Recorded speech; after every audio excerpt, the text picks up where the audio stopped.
Super గా ఉన్నది కదా మచ్చా బాయా. అవును మావా.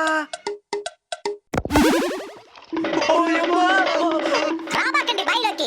ఏంది మామ బాయ్ మాట్లాడుతున్నాదా? మీలాంటి బేవర్ సేదవులు మాట్లాడచ్చు, బాయి మాట్లాడకూడదా? లోపలికి ఎందుకు రాకూడదు అంటున్నావు? స్నానం చేసి ఎన్ని రోజులైందే? ఉగాదికి చేస్తుండా.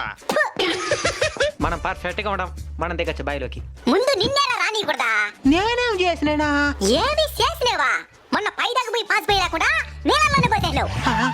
పక్కనోడు ఏంద్ర వేడిగా ఉండదని అడిగితే కింద నుండి భూగర్భ జలాలు వస్తాయని చెప్తావా? సరే నేను వస్తా లోపలికి. నీకు అసలు ఈతే రాదు కదా పిల్ల బచ్చా. అయితే మేము వెళ్ళిపోతాంలే. సరే రండి. అయితే నేను చెప్పిన పని చేయాలి.